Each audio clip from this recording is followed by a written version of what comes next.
इस दुनिया में आप खुद की वैल्यू को पहचानते हो? इस वर्ल्ड में आपकी क्या वैल्यू है? खुद की कीमत को पहचानना आप जानते हो? बिल्कुल भी नहीं ना। तो आज की स्पेशल वीडियो आपके लिए होने वाली है, क्योंकि आज की वीडियो आपको आपकी लाइफ में एक ऐसी डायरेक्शन देने वाली है कि इस वीडियो को देखने के बाद आप खुद की वैल्यू को पहचानने लगोगे। इसलिए इस वीडियो को एंड तक पूरा अपने 100% के अटेंशन के साथ देखें। इस वीडियो का एक भी पार्ट मिस ना करें, बिकॉज आज की इस वीडियो में कही गई हर एक बात आपके डेली के रूटीन में, आपकी लाइफ में चेंजेस लाने में बहुत ही हेल्प करने वाली है। मतलब यूँ कहें कि ये वीडियो आपके लिए एक लाइफ चेंजिंग वीडियो होने वाली है। तो चलो जानते हैं कि आप अपनी खुद की वैल्यू करना कैसे सीख सकते हो, उल्टा दूसरों से भी आप अपनी वैल्यू को कैसे करवा सकते हो। खुद की वैल्यू बनाने के 5 तरीकों को हम यहाँ पर जानेंगे। तो जो हमारा सबसे पहला तरीका है ना, जिससे आप अपनी खुद की वैल्यू को बना सकते हो, वो है बिलीव इन योरसेल्फ। खुद पर भरोसा करना सीखो। यदि आप खुद पर भरोसा करते हो तो आपकी इस दुनिया में हर एक बंदा वैल्यू करेगा और दूसरों से पहले आप खुद की वैल्यू को पहचान पाओगे, क्योंकि आज के टाइम पे इस दुनिया में उसी की वैल्यू की जाती है जो खुद की वैल्यू करता है। तो उसका सबसे पहला तरीका है that is believe in yourself. खुद पर भरोसा करना सीखो। चाहे आप अभी स्टूडेंट हो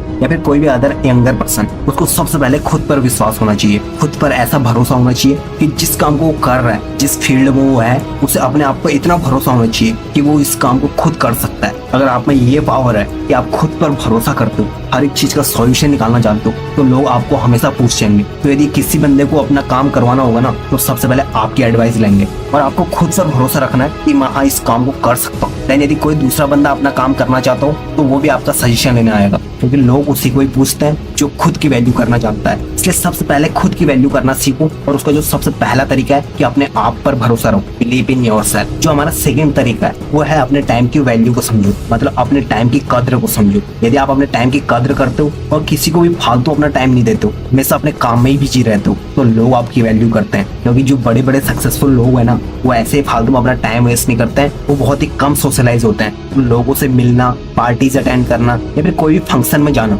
ये काम वो सक्सेसफुल लोग नहीं करते हैं। बिकॉज उन्हें पता है यदि हम ज्यादा सोशलाइज हो जाएंगे या अपने टाइम को ऐसे ही फ्री में किसी को दे देंगे तो लोग हमारी वैल्यू करना भूल जाएंगे। इसलिए अपने खुद की टाइम की कद्र समझो। वो लोग अपने टाइम की कीमत को समझते हैं, तभी आज लोग उनकी वैल्यू को समझते हैं। हर एक सक्सेसफुल बंदा अपने टाइम की कीमत को जानता है। वो हमेशा बिजी रहता है अपने काम को लेकर और अपने फ्यूचर के टारगेट्स को लेकर। इसलिए आपके पास कोई भी काम ना हो या आपको ये फील हो रहा हो कि आपका टाइम अभी वेस्ट हो रहा है, तो वो टाइम आपका वेस्ट नहीं हो रहा है, बल्कि उसे यूटिलाइज करना चाहिए। अब वो कैसे कर सकते हो वो आपको डिसाइड करना है। यदि आपको लग रहा है कि आपका काम भी हो चुका है या अभी काम करने का आपका मन नहीं है, तो कोई बुक रीड कर लो, कोई किताब पढ़ लो। इससे आपका टाइम का यूटिलाइजेशन हो जाएगा। तो अपने टाइम की कीमत को समझो। अपने टाइम को ऐसे फालतू में वेस्ट मत करो, और कोई आपसे आपका समय मांगता है तो उसे बिल्कुल फ्री में मत दो, बिकॉज इससे आपकी कोई भी वैल्यू नहीं होने वाली। उस टाइम की कीमत को जानकर उस टाइम पर चार्ज करना सीखो। आपके हर एक सेकंड की वैल्यू होनी चाहिए। आपके टाइम का हर एक सेकंड आपके लिए बहुत ही कीमती है और उसे आप दूसरे को ऐसे ही नहीं दे सकते। खुद की वैल्यू करने का दूसरा सबसे बड़ा तरीका है कि आप अपने टाइम को कभी भी वेस्ट ना जाने दो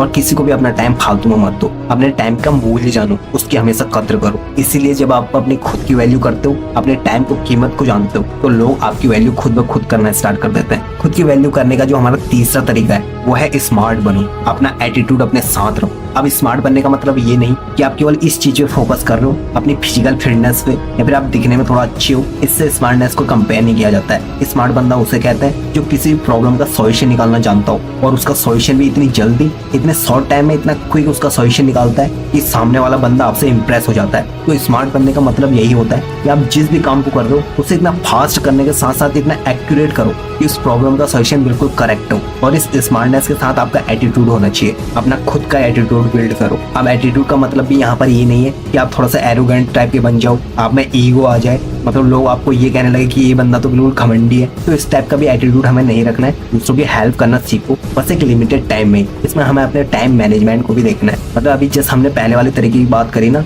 कि हमें अपने वक्त की कीमत को भी जानना है, अपने टाइम की वैल्यू को जानना है, तो इसलिए दूसरों की हेल्प करते करते अपने टाइम मैनेजमेंट को भी देखो। और उस काम के साथ आपका स्मार्ट वर्क और आपका एटीट्यूड जुड़ा होना चाहिए। इसी के साथ हम खुद की वैल्यू करने का चौथा तरीका जानते हैं कि वो चौथा तरीका क्या है जिससे आप खुद की वैल्यू करना सीख सकते हो। और वो चौथा तरीका है कि आप इमोशनली स्ट्रांग बनो, कि आप इमोशनली कैसा फील करते हो। अब इमोशनली स्ट्रांग का मतलब आप समझ रहे होंगे कि कई सारे लोग ऐसे होते हैं वो अंदर से बहुत ही वीक होते हैं, मतलब उनके इमोशंस इतने वीक होते हैं, बहुत ही कमजोर होते हैं। यदि कोई बंदा उनके सामने गिड़गिड़ाता है, थोड़ा सा आपके सामने एक्टिंग भी करने लग जाता है, तो उसी बाद में वो रो जाते हैं, मतलब उसके साथ उसके इमोशंस जुड़ जाते हैं। तो हमें इमोशनली स्ट्रांग बनना है, ना कि वीक। आपकी खुद की वैल्यू को बढ़ाने में ये तरीका भी बहुत ही मायने रखता है कि आप इमोशनली कैसा फील करते हो। तो इसलिए हमें इमोशनली वीक नहीं बनना है, स्ट्रांग बनना है, ताकि इस दुनिया में कोई भी आपको धोखा ना दे पाए। अब मैं यहाँ पर ये नहीं कह रहा हूँ कि आप में से काइंडनेस ही हट जाए। आपका नेचर जो सिंपैथी टाइप का है, एक दयालु भाव का, उसे आप अपने अंदर से रिमूव कर दो। ये मैं बिल्कुल नहीं कह रहा हूँ। मैं ये बात कर रहा हूँ कि आप सामने वाले बंदे को जान लें और अपने इमोशंस को कंट्रोल करना सीखें। किसी भी छोटे छोटे इमोशंस को अपने हार्ट पे मत लें, अपने दिल से ना लगाएं, वरना इससे आप लाइफ में बहुत बार धोखा खा सकते हैं। इसलिए ये इंसिडेंट आपके साथ ना हो, तो हमेशा इमोशनली स्ट्रांग बनो, अंदर की विल पावर को स्ट्रांग रखो, ताकि आपको फ्यूचर में कोई भी धोखा ना दे पाए। तो ये हमारा चौथा तरीका है जिससे आप खुद की वैल्यू करना सीख सकते हो। हमारा फिफ्थ और जो फाइनल तरीका है वो ये है कि हमेशा एनर्जेटिक रहो, अपनी विल पावर को मजबूत बनाओ। हमेशा एनर्जेटिक रहने का मतलब यहाँ पर ये है कि जिस भी काम को आप कर रहे हो वहाँ पर आपका माइंड आपको कंफ्यूज कर देता है। एक माइंड कहता है आपसे कि इस काम को पेंडिंग ही रख देते हैं, नहीं करते हैं, थोड़ी देर बाद में करेंगे, और दूसरा कहता है कि कर लेते हैं, बाद में भी तो मुझे ही करना है। तो ये दो माइंड आपको कंफ्यूज कर देते हैं। उस टाइम पे यहाँ पर बात आती है कि अपने आप को एनर्जेटिक कैसे रखें। एक मोटिवेशन की जरूरत होती है जो आपकी विल पावर को प्रेरित करे। तो वहीं पर ये तरीका काम आता है कि हमेशा एनर्जेटिक रहो, हमेशा एक मोटिवेशन में रहो, और वो मोटिवेशन आपका ये होना चाहिए कि आपको आपका टारगेट अचीव करना है किसी भी हालात में, चाहे आपकी सिचुएशन उस टाइम पे कैसी भी हो, बस आपको आपका गोल दिखना चाहिए। तभी आप हमेशा एनर्जेटिक रह पाओगे, एक मोटिवेशन में रह पाओगे। आपकी एनर्जी, आपका मोटिवेशन इस लेवल का होना चाहिए कि जो ये दो मन आपको कंफ्यूज कर रहे हैं ना, मैं काम करूं या ना करूं, तो ये उसे कंप्लीट कर जाए और आप अपना काम कंटिन्यू कर पाओ। इसलिए हमेशा एनर्जेटिक रहो और अपने गोल को लेकर हमेशा मोटिवेटेड रहो, ताकि आप अभी से स्टार्ट करके अपने टारगेट को अचीव कर पाओ। इसलिए आपको हमेशा एनर्जेटिक रहना होगा। तो आज की इस वीडियो में हमने आपको खुद की वैल्यू करने के कुछ तरीके बताए, जो कुछ स्टेप्स थे। सबसे पहला था कि खुद पर भरोसा करना सीखो, दूसरा था अपने टाइम की वैल्यू को समझो, थर्ड जो तरीका था वो था स्मार्ट बनो, हमेशा एक एटीट्यूड में रहो। इसी के साथ जो हमारा फोर्थ तरीका था वो था इमोशनली स्ट्रांग बनो, एंड जो फिफ्थ और फाइनल तरीका था वो था हमेशा एनर्जेटिक रहो, एक मोटिवेशन में रहो। और यही सारे तरीके आपको हेल्प करते हैं आपकी खुद की वैल्यू करने में, और यही सब चीजें आपको खुद की वैल्यू करना सिखाते हैं। एंड यदि आप खुद की वैल्यू करते हो तो लोग आपकी वैल्यू करते हैं। चाहे आप एक स्टूडेंट हो तो आपके स्कूल के फ्रेंड आपकी वैल्यू करेंगे, या फिर कोई भी और बंदा हो तो आपके नियर बाय में जो भी लोग होंगे जो आपसे रिलेट करते हो वो आपकी हमेशा वैल्यू करेंगे, आपका हमेशा सजेशन लेंगे। इसलिए हमेशा खुद की वैल्यू करना सीखो और अपने टाइम की कीमत समझो, तभी ये दुनिया आपकी वैल्यू करेगी। तो आज की वीडियो में इतना ही। यदि वीडियो अच्छी लगी तो दूसरों के साथ शेयर जरूर करें। यदि इस चैनल पे नए हो तो प्लीज चैनल को सब्सक्राइब करें, क्योंकि सपोर्ट टाइम पे आपका भाई आपको हमेशा सपोर्ट करते रहता है। और हमारी वीडियो को देखने के लिए आपका बहुत बहुत धन्यवाद।